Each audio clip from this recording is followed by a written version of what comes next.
Shalom Ibu Bapak, sahabat terang hidup yang saya kasih dalam nama Tuhan Yesus. Kita sangat bersyukur sekali karena Tuhan Yesus telah memilih kita bahkan sebelum dijadikan untuk boleh mengenal Dia, mempercayai Dia. Tidak seorang pun yang bisa mengenal Yesus kecuali Dia menarik kita untuk datang dan mempercayai Dia. Dan kita bersyukur bahwa kita sudah ditarik oleh Bapa untuk boleh mengenal Yesus dan diselamatkan dalam Yesus. Hari tema saya ialah suami saya terus berselingkuh, Pak.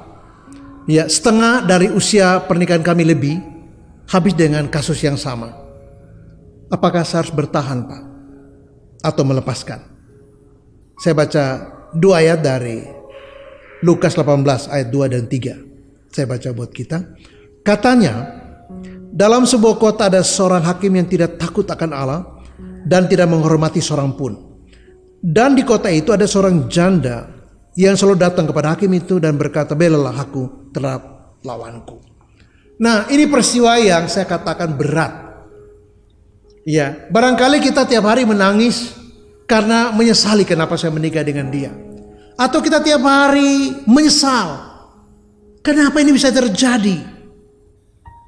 Atau kita heran dan bingung, kok bisa terjadi? Dia kan rajin ke gereja.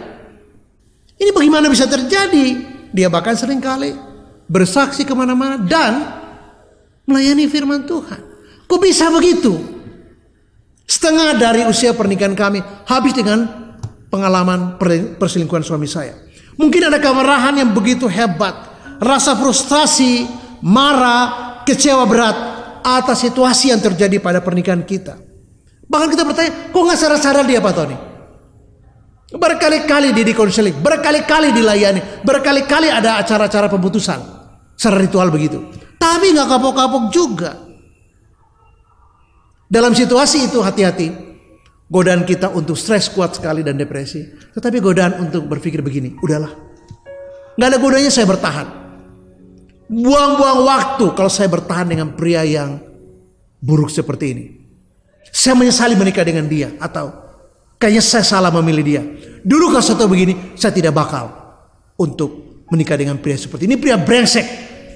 Saya menyesal telah menikah dengan dia. Ini godaan. Atau kita berpikir begini, lebih baik saya sudahi sekarang daripada penderitaan ini berlanjut-lanjut dan ujungnya malah saya juga ikut hancur.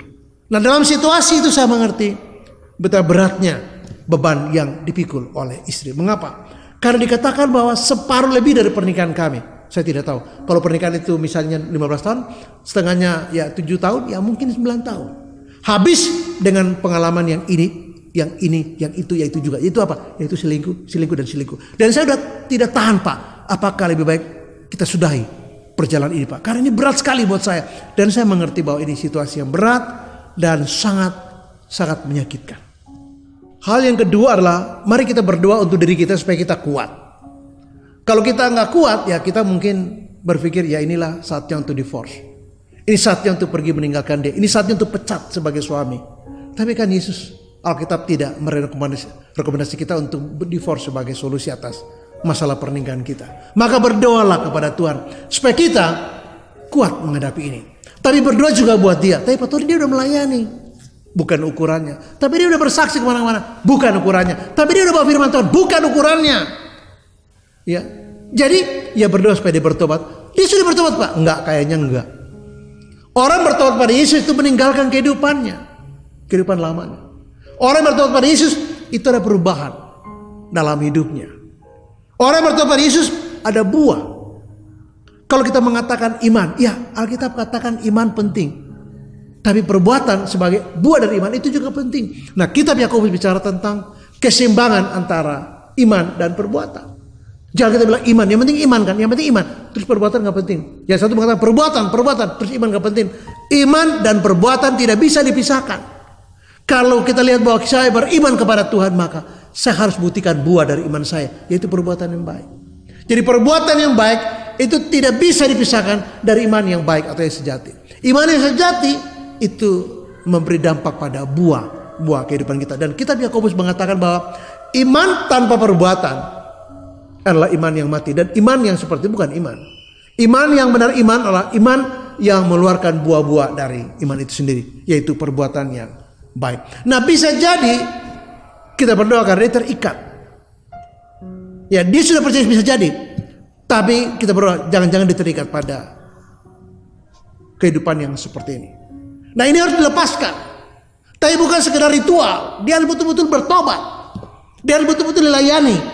Betul-betul meninggalkan ini. Kita harus bawa dia pada satu situasi betul-betul dia tobat dengan peristiwa ini. Ya, saya menangani satu bapak yang, waduh, berat sekali. Saya bilang kepada istrinya, kalau ibu nggak sanggup, udah aja dibawa. Dibawa kemana? Pokoknya dibimbing aja lah. Berapa lama? Udah sampai dia sembuh. Daripada dia di rumah bikin sakit hati, udah nggak bertobat, bikin ibu frustrasi dan depresi, udah bawa aja masuk ke pembinaan biar dia dibimbing di sana. Supaya orang ini mau belajar dan meninggalkan kehidupan yang lama. Jadi berdoa untuk diri ibu supaya ibu kuat. Kalau tidak kuat, ibu akan menyerah karena tidak sanggup lagi. Berdoa buat dia supaya dia bertobat.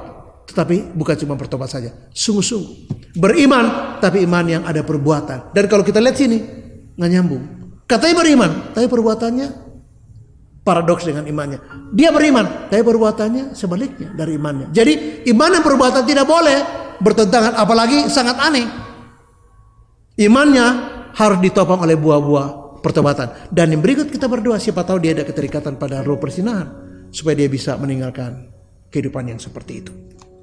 Hal yang ketiga ialah seperti yang ditulis oleh kitab Lukas, Injil Lukas, bahwa untuk berapa lamanya hakim itu menolak. Mengapa? Karena hakim itu dikatakan tidak takut akan Allah dan tidak hormati seorang pun, apalagi janda ini. Allah jadi tidak hormati. Ya, orang lain tidak hormati, apalagi janda ini. Oh pasti nggak dihormati, pasti dia abaikan, pasti nggak dianggap.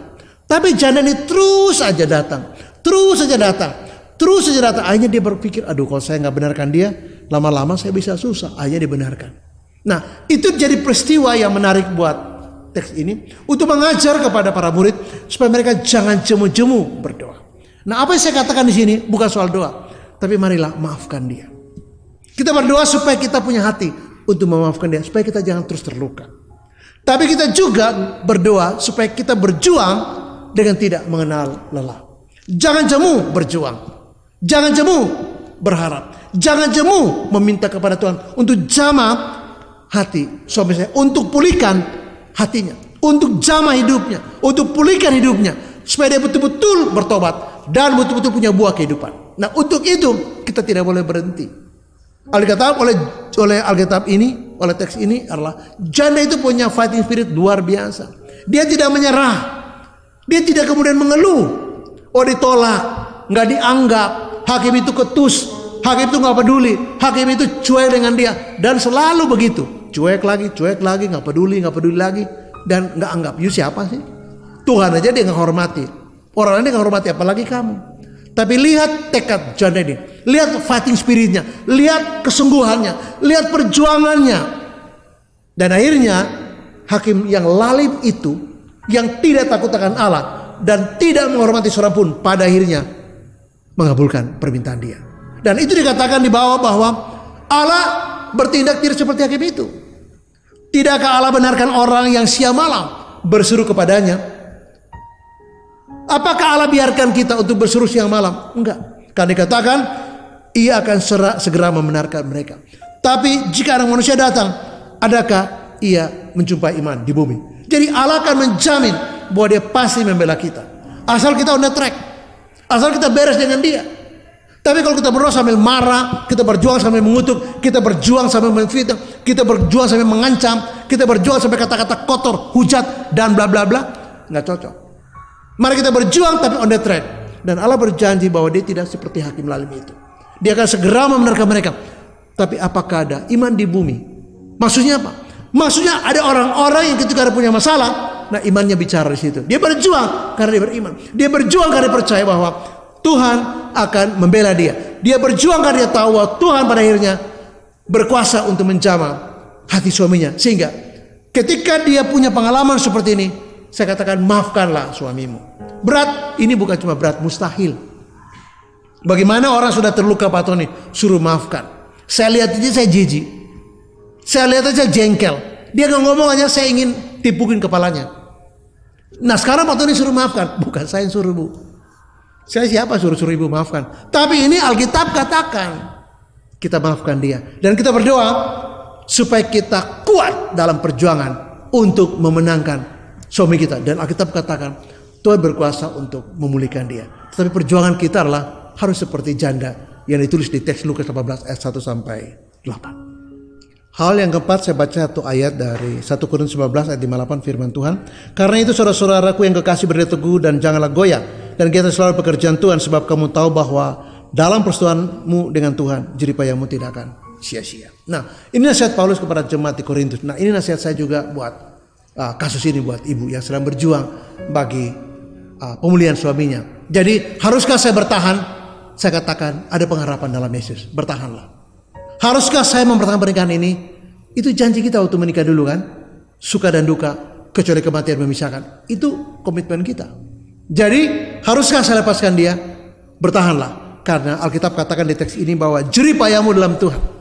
Apa maksudnya Pak Tony? Ketika Anda berjuang, ketika sebagai istri Anda terluka dan berjuang sungguh-sungguh di dalam Tuhan, Alkitab katakan perjuanganmu, persekutuanmu dengan Tuhan dalam memperjuangkan suamimu untuk lepas dari kebiasaan berselingkuh, dikatakan oleh Tuhan tidak sia-sia. Jadi jeripayamu dalam Tuhan tidak sia-sia. Jadi apa yang dimaksud bagian keempat ini? Saya ingin mengatakan begini.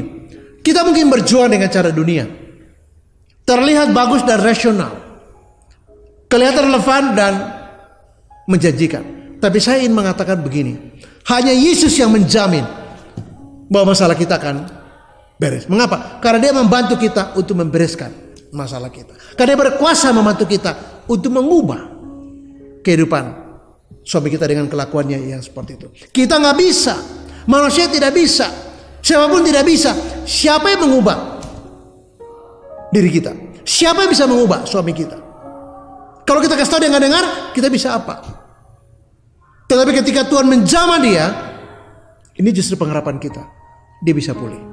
Pengharapan kita justru Tuhan jamah dia dan ubahkan dia. Ada banyak sekali orang yang begitu bermasalah. Paulus Tuhan jamah dan dia berubah. Petrus Tuhan jamah dan dia berubah. Yohanes Tuhan jamah dan dia berubah. Juga Israel atau Yakub, Tuhan jamah dia dan dia berubah.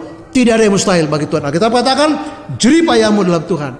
Ketika ibu berjuang buat pemulihan suami dalam Kristus, percayalah, firman Tuhan katakan jeripayamu tidak akan sia-sia dalam Kristus. Perjuanganmu untuk membuat suami bertobat, bukan kita yang membuat dia bertobat, bukan kita yang mengubahkan dia, tapi Yesuslah yang mengubahkan dia. Nah, perjuangan kita lah kita berdoa buat dia, kita maafkan dia, dan jangan menurut kata-kata menyumpahi apalagi mengutuk dan berharap dia mati. Tidak, itu mengutuk, dan kalau itu benar, doa kita akan bertabrakan dengan harapan kita. Jadi berdoa sungguh-sungguh, tapi berjuang juga sungguh-sungguh. Dan Alkitab katakan di sini bahwa jeripayamu dalam Tuhan tidaklah sia-sia. Itu kata firman Tuhan. Yang terakhir saya menutup renungan saya mengatakan begini. Saya tahu ini berat dan saya tidak bermaksud untuk mengecilkan arti perjuangan ibu. Saya tahu ini sangat sulit dan mungkin banyak sekali air mata, banyak sekali duka, kepedihan, sakit, frustrasi, kecewa, bingung, heran. Dan kok bisa terjadi? Suami saya rajin ke gereja, aktif bersaksi, juga melayani. Kok bisa begitu? Maka saya ingin mengatakan kepada kita bahwa mari berdoa buat diri kita supaya kita kuat. Berdoa buat dia supaya Tuhan jamah dia agar bertobat sungguh-sungguh. Dan kalau dia punya keterikatan pada kuasa gelap, pada kebiasaan buruk seperti itu, Tuhan ampuni dia. Mari kita berdoa supaya kita bisa memaafkan dia. Karena rasa sakit ketika kita maafkan dia akan menjadi pulih. Mari kita berdoa supaya kita bertahan, berjuang seperti janda yang diungkapkan di Lukas 18 ayat 1-8. Dia tidak pernah menyerah, tidak pernah kapok, tidak pernah gentar, tidak pernah undur. Semangatnya terus membara dan terus fighting spiritnya kuat sekali. Dan kita katakan bahwa jeripayamu ketika kau berjuang, mendoakan, mengampuni, mengasihi suami kamu, kita tahu bahwa Yesus sanggup untuk mengubahkan dia. Dan bagi Tuhan, Alkitab katakan tidak ada mustahil, dikatakan di teks ini bahwa sebab perjuanganmu dalam Tuhan, persekutuanmu dalam Tuhan tidaklah sia-sia. Terus memberkati dan shalom. Amin.